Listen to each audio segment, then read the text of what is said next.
She was mid-cannonball when the screaming started. One moment, Lori Edwards, self-appointed queen of Riverside Meadows HOA, was sailing over my backyard pool with a sangria in hand and a smug grin on her face. The next, she was howling like she'd landed in a nest of fire ants. Water sprayed everywhere as her body smacked the surface. Within seconds, half the neighborhood was shrieking in chorus. Some clawed at their arms. Others tripped over plastic deck chairs trying to escape, and a few unlucky souls simply rolled on my grass sobbing, begging someone to call poison control. I had just pulled into my driveway when my phone buzzed. Security alert. Backyard motion detected. I tapped the live feed and froze. There was Lori, bright red, slipping around in my pool surrounded by half-deflated flamingo floaties and a DJ booth. She was screaming something about melting while splashing water everywhere. I had exactly one thought. They jumped into the Eel Deterrent gel. And now an entire HOA was about to learn what happens when you throw a party in a marine biologist's backyard without permission. A few weeks earlier, I'd received official clearance to test a new compound for deterring electric eels from research containment areas. My backyard pool, rarely used for swimming, meticulously maintained as a controlled environment, was the perfect spot.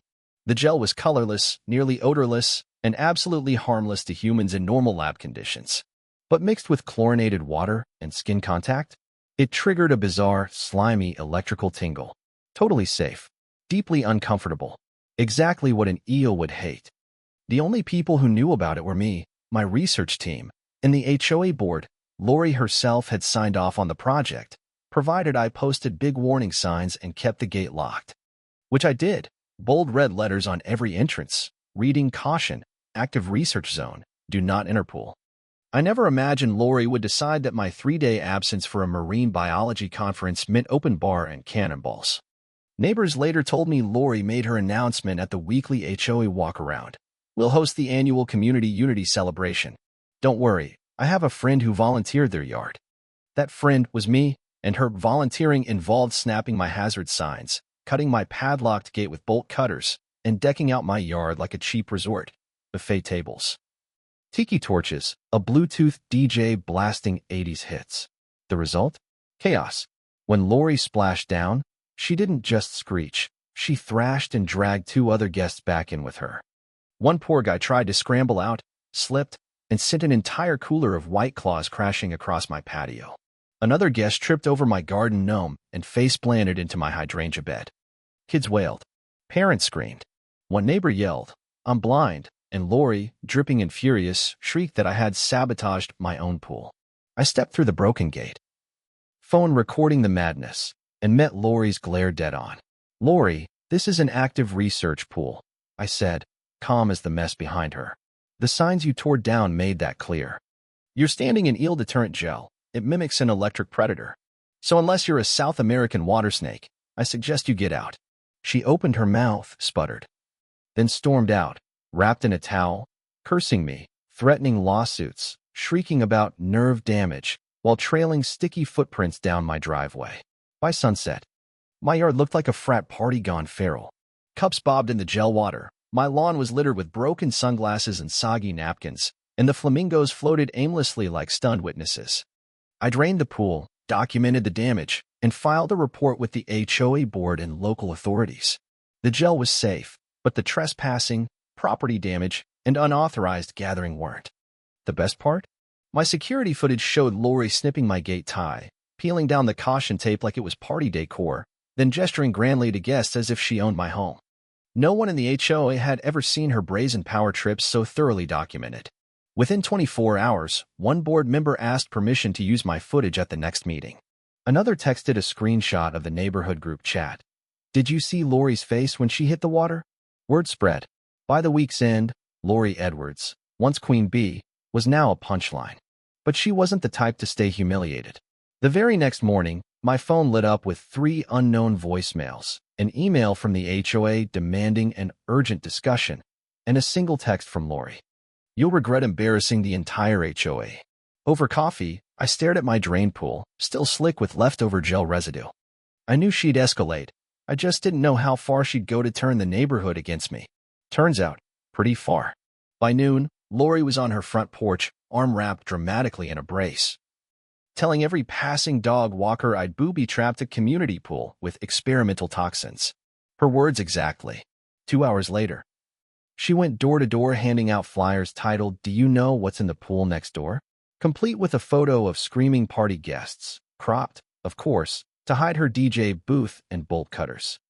She listed made-up chemical names like Neuroshock X and amphibian acid gel, plus fake side effects like irreversible skin reversal and brain fog for life. Some neighbors panicked. A few slipped her flyers to me, eyes wide. I calmly explained the gel, showed my research permits, and pointed to the HOA's own approval signatures. One retired chemistry teacher laughed so hard she nearly wheezed. This woman wouldn't know chlorine from chloroform. Still, Lori's campaign only grew wilder. She started cornering people at the mailbox claiming I'd used the gel for revenge because she once trimmed my hedges wrong. She filmed herself ranting at the end of my driveway, claiming I'd declared chemical warfare on Riverside Meadows. When she accused me of poisoning children, I decided enough was enough. The HOA called an emergency meeting. I walked in carrying a tidy folder, signed research permits, HOA emails, high-res photos of my caution signs, and the security footage of Lori dismantling them. She arrived 10 minutes late. Sunglasses, neck brace, big scarf. She pointed at me dramatically. "I demand his pool be condemned. He's a public threat." I didn't raise my voice. I just handed each board member a printed packet. One by one, they read it. The silence was so satisfying. When Lori tried to interrupt, claiming the footage was fake, the board president, a calm but steely woman named Margot Wells, shut her down. "Lori, this isn't the first time you've overstepped. You trespassed, destroyed posted signs, damaged private research property, and hosted an event without consent. This neighborhood is not your personal stage." Lori tried to storm out but tripped over a folding chair, muttering threats about her lawyer. The board ruled unanimously. My research was legitimate. Lori was issued a formal misconduct notice. Did she stop? Not even close. 2 days later, city inspectors knocked on my door.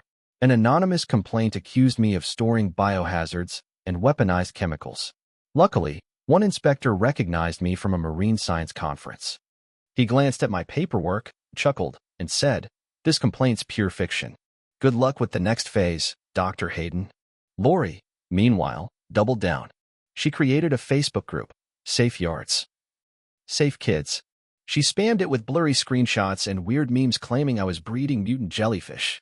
Neighbors responded with memes of their own, Godzilla rising from my pool. Captions like, "Karen versus science." One neighbor slipped a sarcastic note in my mailbox. "Pretty sure you're building Atlantis. Need a lifeguard?" I stayed calm, but I'd had enough. It was time for a public reality check. I hosted Science on the Lawn, an open house, complete with gel demonstrations, free lemonade, and a big poster titled Myths vs. Facts, Lori Edition. Dozens showed up. Curious parents, kids, even skeptical old-timers. My colleague Dr. Patel did a live demo with colored gels and safe electric pulses. Kids squealed, parents asked smart questions, and a retired engineer laughed. "So that's it? It just tingles?" Lori made it sound like Chernobyl. Then Lori showed up, uninvited, pie in hand, fake smile pasted on. "I just want peace," she crooned, then immediately asked if she could host the HOA's summer bash in my yard again. I laughed. "Lori, if you want a party, use your own lawn. This yard is still mine." She left her pie behind. I didn't eat it. A week later, she snuck back, caught on camera dumping diluted bleach into my freshly drained pool. I drained it again, filed a police report, and met with Margot and the HOA board. They'd seen enough. They banned Lori from organizing any HOA event for 5 years, fined her for property tampering, and filed a formal warning on her record. Finally, I hosted one last gathering, a calm neighborhood potluck with pool floats, science-themed drinks, and a handmade sign by my gate. "This pool bites back." Halfway through, a rustle behind my fence. A flashlight hit a shadow. Everyone turned. There she was, Lori Edwards, crouched like a raccoon, caught yet again. I raised my glass. "Lori, care to join us?" "I promise, no eel gel this time." The crowd burst into laughter. Lori vanished into the dark. 3 weeks later, her house sold. Rumor says she left town to start fresh. Maybe so. Riverside Meadows, however, stayed. No more fake flyers. No more chemical conspiracies. Just a calm neighborhood a properly used research pool, and the satisfaction that sometimes science, patience, and receipts beat entitlement every single time. And now, whenever someone new asks about the sign by my gate, I smile and say, long story short, don't mess with the marine biologist. Because if you do, well, this pool still bites back.